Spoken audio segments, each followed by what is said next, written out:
Hello everyone, tonight I've got 3 special scary stories for all of you. So before that, make sure to like the video and subscribe to Creepy Sinister, and don't forget to comment below and tell me where you're from and what time you're watching. Now get comfortable and let's begin. It was the first week in our new house in Overland Park I spent completely alone. I thought the silence would be peaceful, until I realized it wasn't silence at all. My husband, Mark, had to head out of town for a business trip just 4 days after we finished moving our boxes into our new place. It was a classic split-level ranch home, the kind you see all over Kansas, with a nice yard and a finished basement that we were really excited about. The basement was divided into 2 main parts, a large, cozy den with carpet and wood paneling, and a small, unfinished utility corner where the water heater and furnace lived.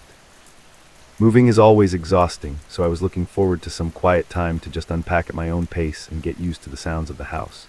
The first night was fine, mostly just the usual settling noises you'd expect from an older home. I spent most of my time in the kitchen or the upstairs bedroom, only heading down to the basement to switch the laundry. The utility corner was tucked away behind a single white door at the far end of the den. It was a tight space, barely enough room for the washer, the dryer, and the humming furnace. On Tuesday morning around 9:45 a.m., I went downstairs with a basket of towels. I remember walking down the carpeted stairs and looking across the den, feeling pretty good about how we'd organized everything. But as I reached the bottom step, I stopped dead in my tracks. I stared at the far wall where the utility room was. Next to the door I used every day, there was another door. It was a standard, white-paneled interior door, exactly like the other one, but it was positioned about 3 feet to the right. I stood there for a long time, just clutching my laundry basket. I felt a cold shiver run down my spine because I specifically remembered that wall being solid drywall. We had just spent 3 days painting the den, and I knew every inch of those walls. There was no way I had missed an entire doorway while I was rolling eggshell white paint over the plaster. The paint on the trim of this new door looked fresh, and there wasn't a single speck of dust on the handle. I set the laundry basket down and walked toward it, my heart starting to beat a little faster in my chest. I reached out and touched the wood of the door frame. It felt real. It felt solid. I tried the handle, but it wouldn't budge. It was locked tight. I leaned my ear against the wood, trying to hear if there was anything on the other side, like a hidden room or a crawl space I hadn't noticed during the home inspection. All I heard was a very faint, low-frequency hum that didn't sound like the furnace. I pulled out my phone and took a picture of the 2 doors side by side. I felt like I was losing my mind. I went back upstairs and sat at the kitchen table, scrolling through the photos the real estate agent had sent us before we bought the place. I found a shot of the basement den taken from the exact same angle I had been standing at. In the photo, there was only 1 door. The space where the second door now stood was just a blank, empty wall. I called Mark immediately, even though I knew he was probably in a meeting. He didn't pick up, so I sent him the photo I had just taken along with the one from the listing. I waited for over an hour, packing around the living room and looking out the window at the quiet street. Overland Park is a safe, boring suburb, and nothing like this was supposed to happen here. My mind was racing, trying to find a logical explanation. Maybe a previous owner had covered it up and the cover had somehow fallen away, but that didn't make sense. It looked like a brand new installation. Mark finally called me back around 11:30 a.m. I expected him to be just as confused as I was, but his voice sounded weirdly flat. When I asked him if he saw the second door in the photo, he went silent for a few seconds. Then he asked me why I was trying to start a fight. He told me that the basement had always had 2 doors and that I was probably just tired from the move. He sounded annoyed, almost like I was playing a prank on him that wasn't funny. I told him he was wrong and reminded him that we had painted that wall together on Saturday. He just sighed and said he had to go, telling me to get some rest and that we would talk about it when he got home on Friday. I hung up the phone feeling completely isolated. I knew what I had seen, and I knew what the real estate photos showed. I went back down to the basement to look at the door again, but I stayed at the top of the stairs this time. The door was still there, looking perfectly normal, as if it had belonged there for 20 years. That night I couldn't sleep. I kept thinking about that locked door and the way Mark had reacted. I stayed in bed with the lights on until about 2:15 a.m., listening to the house. Every time the floorboards creaked, I jumped. Eventually I must have drifted off because I woke up suddenly to the sound of a heavy thud coming from directly beneath the bedroom. It sounded like something heavy being dropped on the basement floor. I sat up, my breath catching in my throat. I waited, listening intently. A few seconds later, I heard the distinct sound of a door clicking shut. It wasn't the light click of a bedroom door. It was the heavy, solid sound of a basement door hitting the frame. I knew I was the only person in the house, yet I felt a terrifying certainty that I wasn't alone. I grabbed my phone and stayed in bed, too afraid to move until the sun started to come up. The next day, Wednesday, I tried to stay out of the house as much as possible. I went to a coffee shop and then spent hours wandering around a nearby mall. I didn't want to go back to that basement, but by 5 p.m. I had to go home. When I walked through the front door, the house felt heavy and cold. I walked to the basement door in the kitchen and listened. It was silent. I worked up the courage to flip the light switch and walk down the stairs. The second door was still there, but this time it was slightly ajar. Just a crack, maybe an inch or two, showing nothing but pitch black darkness inside. I knew for a fact I hadn't unlocked it, and I definitely hadn't left it open. My hands were shaking as I reached for the handle of the first door, the real utility room. I quickly stepped inside, grabbed my laundry, and sprinted back upstairs, locking the kitchen door behind me. I didn't care if I was being dramatic. I felt like something was watching me from that crack in the door. I tried calling the real estate agent, a woman named Sarah who had been very helpful during the closing. When she answered, I tried to keep my voice calm. I asked her if she remembered the layout of the basement, specifically the utility area. She told me she remembered it being a standard unfinished corner with one door. When I told her about the second door, she laughed, thinking I was joking. But when I insisted I was serious, her tone changed. She said she would check her original notes and call me back. She called back at 6:45 p.m., sounding genuinely confused. She said that according to the official floor plan filed with the county, there was only one entrance to the utility area. She even checked the photos she had taken for the listing, and they matched what I remembered. She asked if Mark had hired a contractor to do some quick work while he was away, but I told her that was impossible. No one had been to the house except for me. That evening I sat on the sofa with a kitchen knife on the end table next to me. I felt like I was in a nightmare. Around 8:20 p.m. I heard a muffled scratching sound. It was coming from the floor vents. It sounded like something was moving through the ducts, something large enough to scrape against the metal. It moved from the basement level up toward the second floor, passing right behind the wall I was leaning against. I froze, holding my breath, until the sound faded away into the attic. I texted Mark again, telling him I was scared and that I was going to stay at a hotel.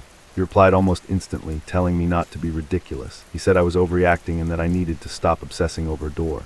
His messages felt cold and unlike him. We had been married for 6 years, and he had never treated me like this. It felt like the house wasn't just changing physically, it was changing the people associated with it. I didn't go to a hotel that night because I felt a strange, heavy lethargy come over me. It was like the house wanted me to stay. I fell into a deep, dreamless sleep on the sofa around 10 p.m. and didn't wake up until 3:33 a.m. The house was deathly quiet. The television had turned itself off, leaving the living room in total darkness except for the blue light of the microwave in the kitchen. I stood up, feeling a weird compulsion to go to the basement. It was like I wasn't entirely in control of my own feet. I walked to the kitchen, unlocked the basement door, and headed down the stairs. The air in the basement felt thick, like I was walking through water. I reached the bottom and looked at the wall. The second door was wide open now. It swung back against the wall, revealing a small, finished room that definitely shouldn't have fit into the footprint of the house. The room was tiny, maybe 6 by 6 feet. It was painted the same eggshell white as the den. There was nothing in it except for a single wooden chair facing the back wall. Sitting on the chair was a stack of Polaroids. My heart was pounding so hard I could hear it in my ears. I stepped into the room, which felt impossibly cold, and picked up the photos. My hands trembled as I flipped through them. They were all pictures of me, but they weren't recent. They were pictures of me in our old apartment, pictures of me at work, pictures of me sleeping in houses we had lived in years ago. In every single photo, there was a doorway visible in the background that I didn't recognize, a white door that shouldn't have been there. I realized then that this door hadn't just appeared yesterday. It had been following me for years, hiding in the corners of my life, and I was only just now noticing it. I dropped the photos and backed out of the room, tripping over my own feet. As I scrambled back toward the stairs, I looked at the first door, the real utility room. It was gone. In its place was just a smooth, blank wall of drywall. There was no seam, no mark, nothing to show a door had ever been there. I was trapped in the basement with only the new door and the stairs leading back up to the kitchen.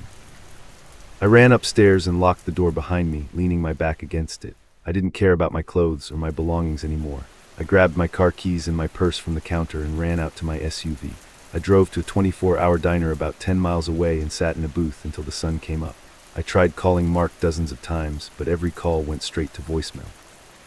When Friday morning finally came, I met Mark in the driveway of our house. He looked tired, but otherwise normal. I told him I wouldn't go inside until he looked at the basement with me. He rolled his eyes, but agreed. We walked down the stairs together. I was prepared to see the blank wall and the open mystery room. I was prepared to prove to him that I wasn't crazy. But when we got to the bottom of the stairs, the basement was exactly as it had been the day we moved in. There was one door leading to the utility room. The wall next to it was blank, just like the real estate photos. I ran to the wall and started pounding on it, feeling for any hollow space or hidden hinges. It was solid. The paint was dry and dusty. There was no sign that a second door had ever existed. Mark looked at me with a mixture of pity and anger. He told me I needed to see a doctor and that the stress of the move was clearly getting to me. He went upstairs to start unpacking his suitcase, leaving me alone in the den. I stood there for a long time, staring at the single white door. I almost started to believe him. I almost thought I really had just had some kind of mental breakdown. Then I reached into my coat pocket and felt something small and square. I pulled it out. It was one of the Polaroids from the room. It was a picture of me from 3 nights ago, sleeping on the sofa upstairs. In the background of the photo, right behind the sofa, was a white paneled door that definitely didn't exist in our living room. I haven't been back down to the basement since then. We've lived in the house for 3 months now, and Mark acts like everything is perfectly normal. But sometimes, when I'm lying in bed at 4 in the morning, I can hear the sound of a door handle turning in the hallway. I keep my eyes shut tight because I'm terrified that if I open them, I'll see a new door on my bedroom wall. And this time, I don't think it'll be locked. Story 2. Back in the time I heard my brother practicing his voice downstairs, I worked the night shift at a gas station. I used to think the scariest thing I'd see was a drunk customer. I was wrong. At the time, I was 22 years old and living back in my childhood home in Baltimore, Maryland. It was an old brick townhouse with 3 floors and a basement that felt like it belonged to a different century.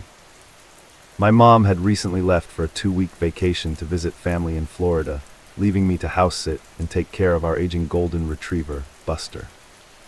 The house was always a bit quiet, but it had felt especially empty for the last 6 years. That was when my younger brother, Mateo, passed away. He was only 14 when it happened, and I was 16. It was a sudden accident that tore our world apart. After he died, my mom couldn't bring herself to change anything in the basement. It was where Mateo had his bedroom and his gaming setup. For years, the basement stayed exactly as he left it, gathered in a layer of dust and heavy silence. I usually got home from my shift at the gas station around 3 a.m. The streets in our part of Baltimore were always dead at that hour, save for the occasional siren in the distance. When I'd walk through the front door, the house would be pitch black. I'd usually grab a snack, let Buster out into the small fenced backyard for a minute, and then head up to my room on the 3rd floor. It was a routine I was used to, and I never really felt creeped out by the house until that one Tuesday night. I had just gotten home around 3:15 a.m. and was standing in the kitchen making a sandwich. Buster was sitting by the basement door, which was located right off the kitchen, staring at the wood panels. His tail wasn't wagging and his ears were perked up. I figured he just heard a mouse or a rat in the walls, which wasn't uncommon for these old brick houses. I told him to go lay down, but he didn't move. He just kept staring at the door that led down to Mateo's old room. As I was putting the mayo back in the fridge, I heard a sound. It was very faint, but it was distinct. It sounded like someone clearing their throat. It was that short, sharp hem-hem sound people make when they're trying to get someone's attention. My heart skipped a beat because I knew I was the only person in the house. I stood perfectly still, holding my breath, listening as hard as I could. For a few seconds, there was nothing but the hum of the refrigerator. Then I heard it again. This time it was followed by a soft, muffled chuckle. My blood went cold. I recognized that laugh instantly. It was Mateo's laugh. It was that specific wheezy giggle he used to make when he was watching funny videos on his computer. It was coming from right behind the basement door. I stood there frozen for what felt like minutes, my hands still gripping the handle of the fridge. I tried to tell myself I was just tired. Working the night shift at the gas station can do weird things to your brain, and grief has a way of playing tricks on your ears. I figured maybe a neighbor was outside or a TV was on in the house next door. But our neighbors were an elderly couple who were always asleep by 9 p.m. and the walls were thick brick. The sound had been too close. It felt like it was right under my feet. I didn't go down there that night. I grabbed Buster by the collar, led him upstairs to my room, and locked the door. I stayed awake until the sun came up, listening to the house creak. Every time the floorboards groaned, I imagined someone stepping onto the first stair of the basement flight. By morning, I felt foolish. I convinced myself it was a dream or just a very specific auditory hallucination brought on by exhaustion. The next night, I was back at the gas station. It was a busy shift, and I didn't have much time to think about the basement. But when I pulled into my driveway at 3 a.m., the dread came rushing back. The house looked like a dark monolith against the streetlights. I let myself in through the front door and immediately noticed that the basement door was slightly ajar. I knew for a fact I had shut it tight before leaving for work. I walked over to the door and pushed it shut, making sure the latch clicked. Buster refused to even come into the kitchen this time. He stayed in the living room, whimpering softly. I decided I wasn't going to eat. I just wanted to go to sleep. But as I turned to walk toward the stairs, I heard a voice. It was a whisper, but it was loud enough to hear clearly in the silent kitchen. Rafi, the voice said. It was my name. It sounded exactly like Mateo, but there was something slightly off about the pitch. It sounded flat, like a recording. I stopped dead in my tracks. My heart was pounding so hard I could feel it in my throat. I turned back toward the basement door. I wanted to run, but I felt like my feet were glued to the hardwood floor. Rafi, the voice repeated my name 3 times. Each time the inflection changed. The first one was a question, the second one was a statement, the third one was broken down into syllables. It sounded like someone was practicing how to say it. It sounded like someone was testing the muscles in their throat to get the sound just right. I stood there trembling and whispered, "Who's there?" My voice was shaky and weak. There was no response for a long time. Then from the bottom of the stairs I heard the sound of someone inhaling sharply. It was followed by a low, rhythmic thudding sound. Thump, thump, thump. It sounded like someone was hitting the wooden banister with the palm of their hand. I didn't wait around. I ran upstairs, locked my door, and pushed my heavy dresser in front of it. I didn't sleep at all that night. I sat on my bed with a baseball bat, watching the door handle. I considered calling the police, but what would I say? That I heard my dead brother's voice in the basement. They would think I was having a mental breakdown. I decided that the next morning I would go down there and prove to myself it was just a squatter or a prank.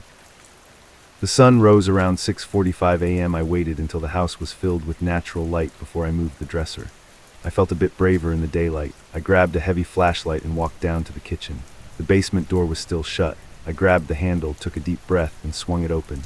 The air that hit me was cold and smelled like old paper and dust. I clicked on the flashlight and started down the narrow wooden stairs. Every step I took seemed to echo through the entire house. When I reached the bottom, I scanned the room. Everything looked exactly as it always did. Mateo's bed was made, his posters were still on the walls, and his desk was covered in old-school papers. I walked over to the laundry alcove where the washer and dryer were kept. I checked behind the machines, expecting to find a speaker or maybe a stray cat. There was nothing. I checked the small egress window to see if it had been tampered with, but it was locked from the inside and covered in old cobwebs. As I turned to leave, I noticed something on Mateo's desk. It was his old digital voice recorder. He used to use it for school projects and to record himself playing guitar. I picked it up. The screen was blank and the batteries had been dead for years, but when I pressed the power button, it flickered to life. The battery indicator showed it was at full charge. I looked at the most recent recordings. There was a new file dated from that morning at 4:12 a.m. My hands were shaking so much I almost dropped the device. I pressed play. For the first 10 seconds there was just white noise. Then I heard the sound of the basement stairs creaking. It was followed by the sound of my own voice from the night before saying, "Who's there?" Then there was a long silence. After the silence, a voice started speaking. It wasn't Mateo's voice anymore. It was a deep, guttural sound that didn't even sound human. It was repeating my name, Rafi, Rafi, Rafi, but with every repetition the voice morphed. It became higher, smoother, and more familiar. By the 10th time it said my name, it sounded exactly like me. It was a perfect imitation of my own voice. Then the recording ended with a sound that made my skin crawl, the sound of someone clicking their tongue against the roof of their mouth, followed by a wet, slapping noise. I dropped the recorder and backed away from the desk. I needed to get out of that house. I turned to head back to the stairs, but I stopped. I heard footsteps. They weren't coming from upstairs. They were coming from the laundry alcove right behind the dryer. It was a heavy, barefoot shuffling sound. Someone or something was standing in the shadows behind the machines.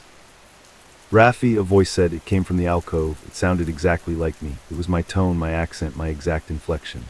"Are you coming back up?" I didn't answer. I bolted for the stairs. I scrambled up them so fast I nearly tripped twice. I slammed the basement door shut and locked it. I didn't stop until I was outside in the driveway, standing in the middle of the sidewalk under the morning sun. I called my mom and told her there was a plumbing emergency and that I was going to stay at a friend's house for the rest of her trip. I didn't tell her the truth. I didn't want to break her heart or make her think I was losing it.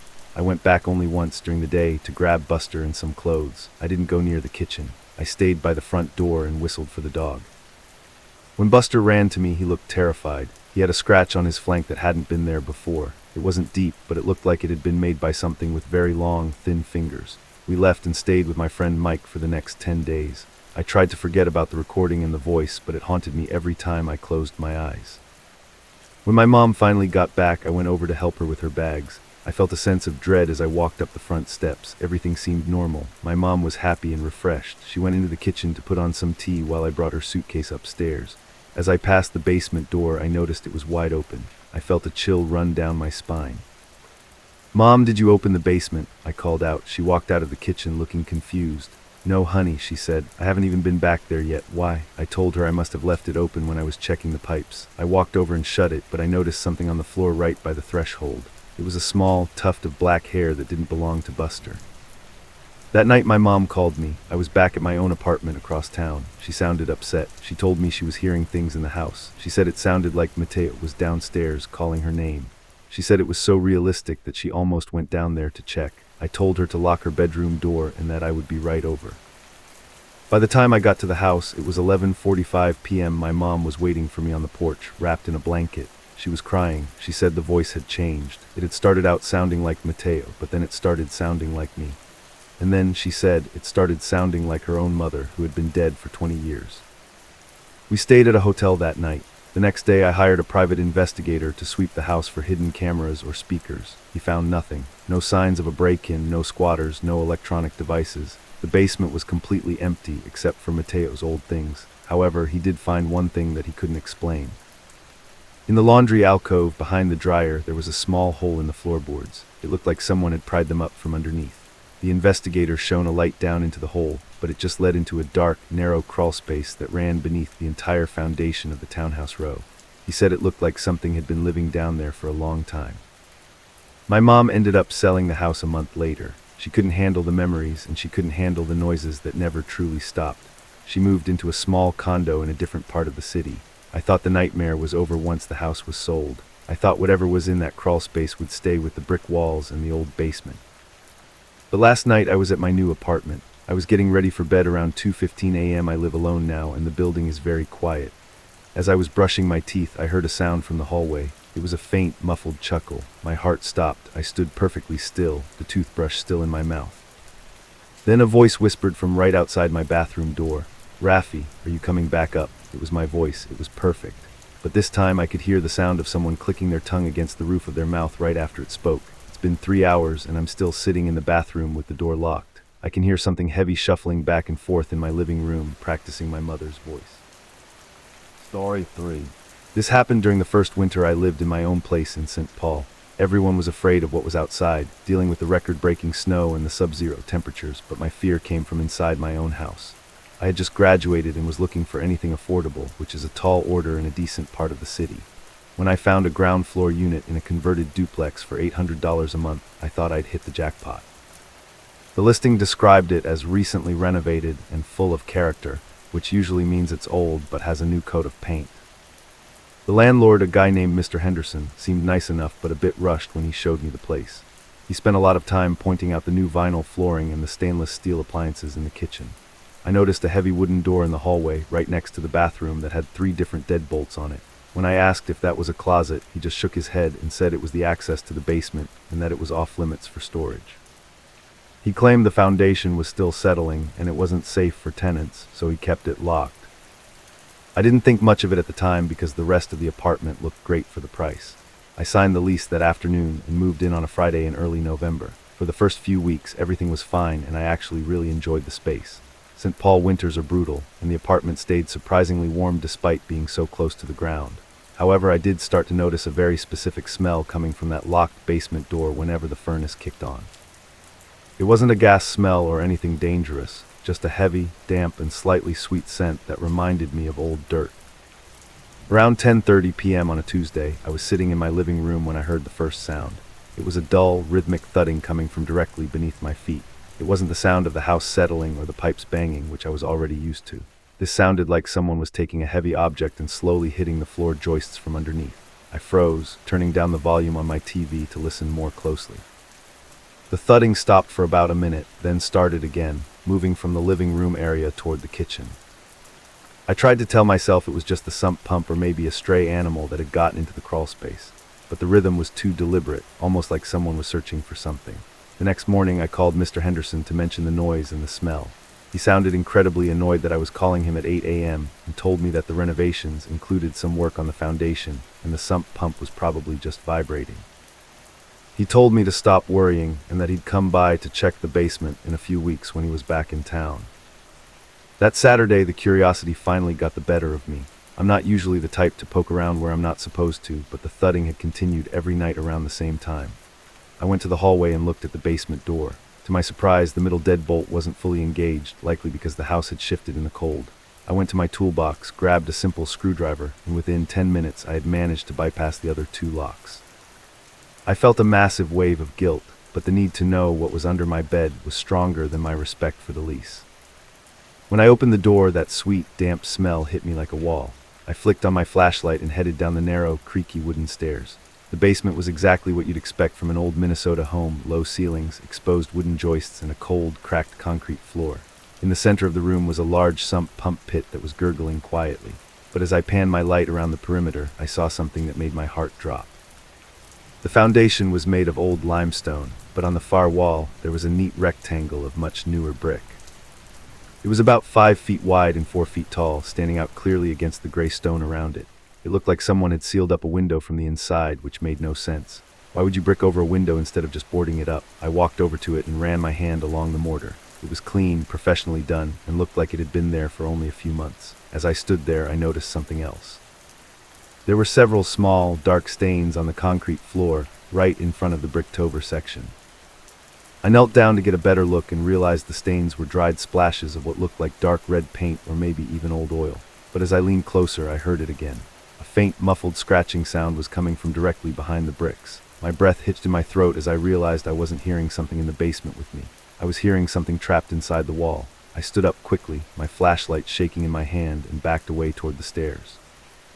I didn't sleep at all that night. Every time I closed my eyes, I imagined the scratching getting louder. At 3:15 a.m., I heard a sound that was different from the thudding. It was a high-pitched, metallic scraping, like someone was dragging a key across a stone. It lasted for nearly 20 minutes, moving slowly along the wall of my bedroom. I sat up in bed, staring at the floor, wondering if the renovations Mr. Henderson mentioned were cover for something much more sinister. The next day, I decided to do some digging into the history of the house. I went to the local library and looked through old property records and news archives from the St. Paul area. I found out that the duplex had been sitting vacant for almost 2 years before Mr. Henderson bought it at an auction. The previous owner was an elderly man who had passed away inside the house, and it took weeks for anyone to find him. But that wasn't the part that creeped me out. The part that made my blood run cold was a small police report from 6 months ago. The report mentioned a missing person, a local college student who had vanished while looking for a cheap apartment in the neighborhood. She was last seen 3 blocks away from my house. I looked at the date of the report and then thought back to when Mr. Henderson told me he had started the renovations. The timing was almost perfect. I felt sick to my stomach, thinking about that bricked-over window in the basement. I knew I had to go back down there and see if there was any way to look behind those bricks. It was 4:45 p.m. when I got back home. The sun was already setting, casting long orange shadows across my living room. I grabbed a hammer and a heavy-duty chisel from my closet and headed back to the basement door. I didn't care about the locks or my security deposit anymore. I needed to know what was in that wall. I made my way down the stairs, the smell of damp earth feeling even stronger than before. I walked over to the bricked-over section and looked for any weakness in the mortar. I started at the top corner, tapping the chisel gently with the hammer to avoid making too much noise. The mortar was surprisingly soft, almost like it hadn't cured properly or was mixed with too much sand.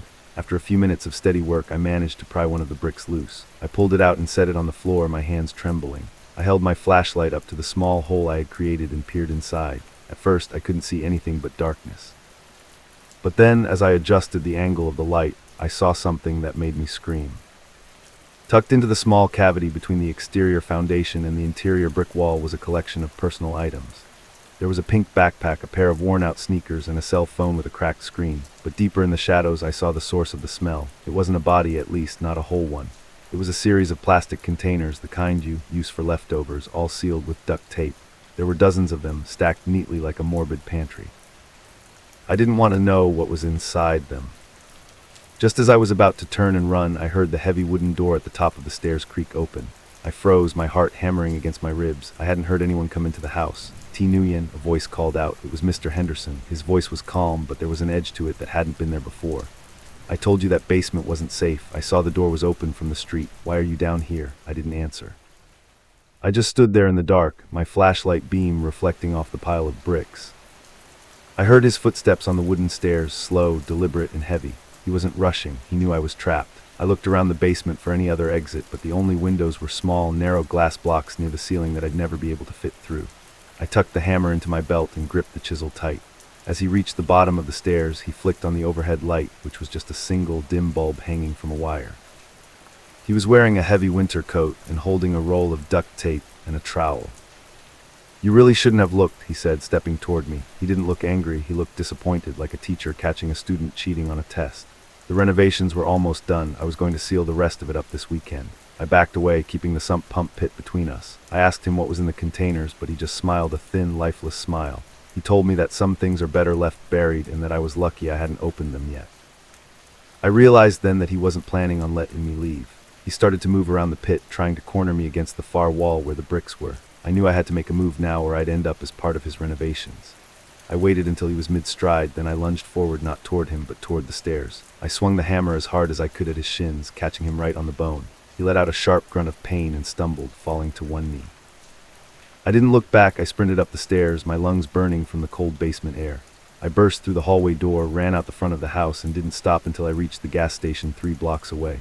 I called the police from the counter, my voice shaking so hard the clerk thought I was having a heart attack. 2 squad cars arrived within 5 minutes, and I told them everything: the basement, the bricks, and the containers. They told me to stay put while they went to the house. I sat in the back of a police cruiser for what felt like hours, watching the flashing blue and red lights reflect off the snow. Around 2 a.m., an investigator came over to talk to me. He looked exhausted and incredibly grim. He told me that they had found Mr. Henderson still in the basement, trying to patch the hole I had made with fresh mortar. But when they removed the rest of the bricks, they found more than just the backpack and the containers.